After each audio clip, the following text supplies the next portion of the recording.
Hello everyone, good morning.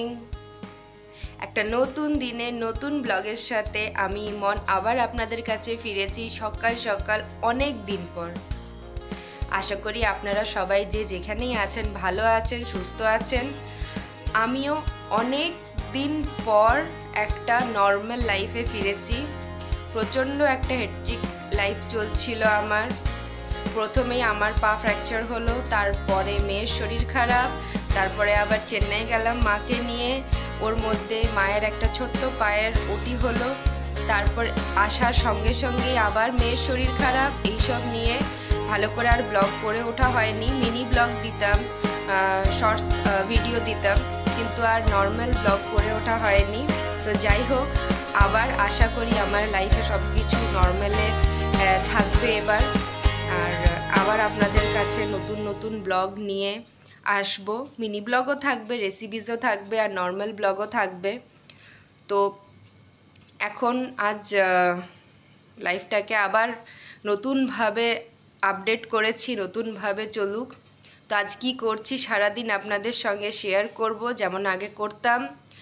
আর 2-3 দিন ধরে এখানে ভীষণ বৃষ্টি হচ্ছিল, আজকে আবার রোদ উঠেছে। আর মায়ের ছুটির কিছু কাজের জন্য মাকে একটু অন্ডাল যেতে হয়েছে। তো আমি এখন বাড়িতে রান্নাবান্না করব। আর ঈশাও আছে এখন, ঈশাকে কাল থেকে স্কুলে পাঠাবো, পরশু ওর বার্থডে, তাই কালকে থেকে ওই স্কুলে যাবে। আমাকে একটু স্কুলে থাকতে হবে ওর সাথে, কেন কি ওর শরীরটা অনেকটা নর্মাল হয়ে গেছে, এখন একটু কাশিটা আছে, তাই জন্য একটু আমি ওর সঙ্গে থাকবো। তো যাই হোক, একবার ঈশাকেও আপনাদেরকে দেখিয়ে দিই কি করছে। অনেক দিন ধরেও আপনাদেরকে গুড মর্নিং বলার ওয়েট করছিল, তাই একবার ঈশাকেও দেখিয়ে দিই। ঈশা, সবাইকে একবার গুড মর্নিং বলে দাও। Good morning. ব্রেকফাস্ট করার পরে এবারে দেখাই যে সকালবেলাতে মা অন্ডাল যাওয়ার আগে কিছু চিকেন এনে দিয়ে গেছে একটুখানি, তো এটাই এখন হবে। আর এখানে হাফ বয়েল ভাত অলরেডি করে চলে গেছে মা, এখন এটা আমি কমপ্লিট করে নেব। তারপরে আমি চিকেনটাও এখানে রান্না বসিয়ে দিয়েছি, এটাও একটু আস্তে আস্তে কমপ্লিট হোক, তাতে আমার রান্নাটা কমপ্লিট হয়ে যাবে। আর কালকে আমি গেছিলাম বাজার, ঈশা ডিমান্ড করেছিল আঙ্গুরের, এখন তো ভালো আঙ্গুর পাওয়া যায় না, তাই এইটুকুই এনেছি ওর জন্যে। আর ওকে এইগুলোই দেবো এখন, ও ভীষণ ভালোবাসে আঙ্গুর খেতে। আর তার মাঝখানে এসে গেছে দুধ, এটাকেও এবারে একটুখানি কালেক্ট করে নেব। আর সব কাজ করতে করতে সাডেনলি দেখি একটা পার্সেল এসে গেছে। তো এটাও ঈশার বার্থডের রিটার্ন গিফটেরই পার্সেল। আগে যেগুলো অর্ডার করেছিলাম পেন্সিল বক্স আর রবার, সেগুলো একটু কম হয়ে গেছিলো কাউন্টিংয়ে, তাই আবার আমি অর্ডার করে ফেলেছিলাম। যার কাছ থেকে নিয়েছি তার কাছ থেকেই আবার অর্ডার করেছিলাম। তো এই যে এগুলো এসে গেছে। আর এত সুন্দর পার্সেল আসে, এত সুন্দরভাবে জিনিসটাকে প্যাকেজিং করে পাঠায় উনি, খুব সুন্দর। মানে আমার এক্সপিরিয়েন্স ওনার সাথে ভীষণ ভালো। তো এগুলোকে এখন রেখে দেব আর ঝটপট করে লাঞ্চ করে নেব। তো এগুলোকে এখন রেখে দিই আমি ঝটপট করে।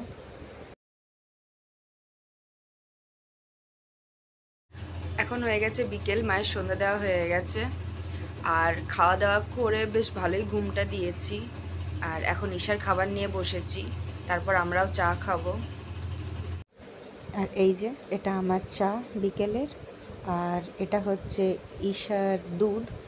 তো বিকেলে ওকে এইটুকুই দিই চেপে, কিছু বেশি করে খাওয়াচ্ছি না, এইটাই আমরা খেয়ে নেব। আর আজকে আকাশের চাঁদটা দেখুন কত বড় আর কত জ্বলজ্বল করছে, মনে হচ্ছে আকাশের মধ্যে একটা হ্যালোজিন লাইট জ্বলছে। কত বড় চাঁদটা দেখুন একবার। আর তারপরে আরেকটা পার্সেল চলে এসছে আজকে।